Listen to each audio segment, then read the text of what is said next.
Baik, Assalamualaikum warahmatullahi wabarakatuh. Perkenalkan, saya Anggi Ramadhani sebagai moderator. Kami dari kelompok 6. Pada kesempatan kali ini kami akan mempresentasikan materi bahan kosmetik yang menimbulkan reaksi negatif terhadap kulit. Berikut anggota kelompok kami. Yang pertama, Azizia Syafitri Bahar, Nur Janna, Anggi Ramadhani saya sendiri, dan Nur Isminingsih. Baik, mungkin langsung saja kepada pemateri pertama kami persilahkan Nur Jannah. Baik, terima kasih atas kesempatannya moderator. Jadi yang pertama itu ada pengertian kosmetik.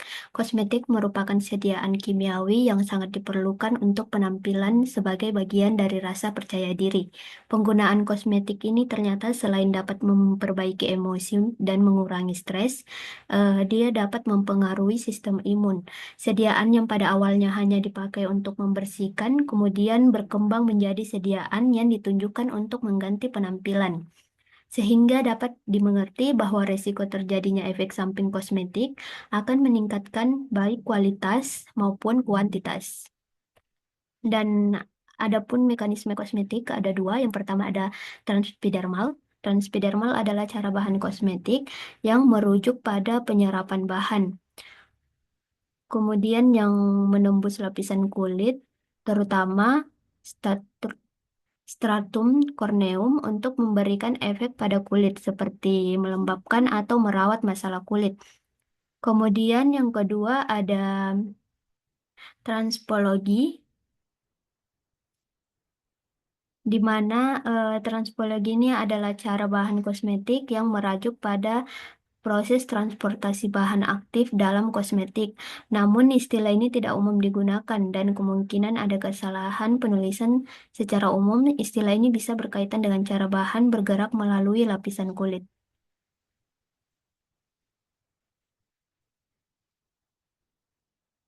Mungkin itu saja, saya kembalikan ke moderator.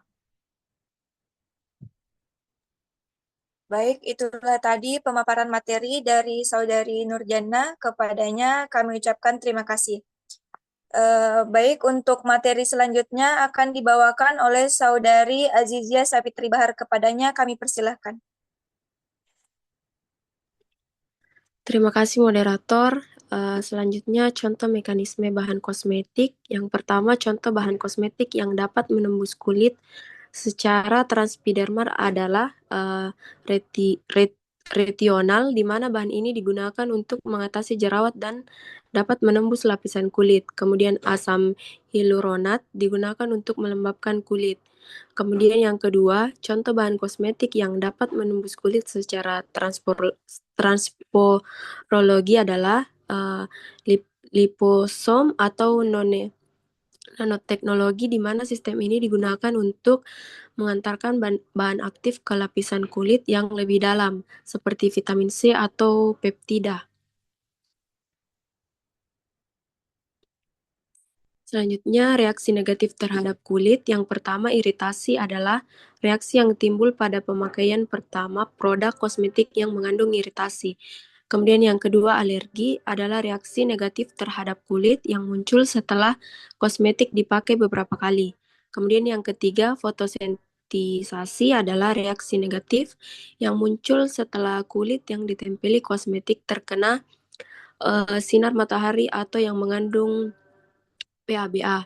Kemudian yang keempat, jerawat. Jerawat ini bahan kosmetik pelembab yang sangat berminyak dan lengket di kulit yang disebut aknegenik. Kemudian yang kelima, intoksidasi adalah keracunan dapat terjadi secara lokal atau sistematik melalui penghirupan lewat mulut dan hidung seperti parfum. Kemudian yang keenam, penyumbatan fisik. Penyumbatan oleh bahan berminyak dan lengket seperti pelembab atau dasar bedak terhadap pori-pori kulit atau pori-pori kecil di bagian tubuh lain. Terima kasih, saya kembalikan ke moderator. Baik, itulah tadi pemaparan materi dari Saudara Azizia. Kepadanya kami ucapkan terima kasih.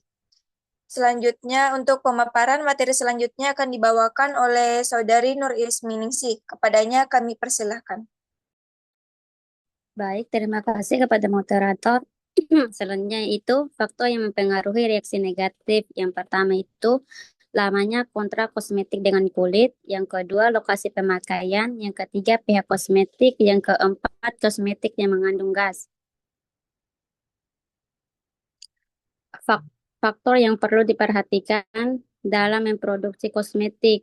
Yang pertama itu jika suatu bahan khusus bersifat iritasi. Kepastiannya dapat diketahui lewat PET test. Yang kedua itu hindari pemakaian bahan yang dicurigai sebagai iritasi primer. Yang ketiga itu jika sangat diperlukan, gunakan konsentrasinya serendah mungkin. Yang keempat, reaksi alergi lebih sulit untuk diramalkan. Tidak mungkin menjamin suatu produk akan bebas sama sekali dari kemungkinan menimbulkan reaksi alergi.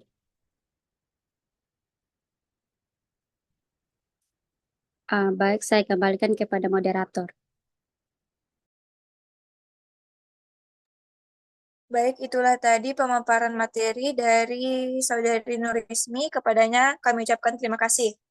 Selanjutnya kesimpulannya itu penggunaan kosmetik ternyata selain dapat memperbaiki emosi, mengurangi stres, dan juga dapat mempengaruhi sistem imun, ada dua mekanisme kosmetik, yaitu transepidermal dan transporologi.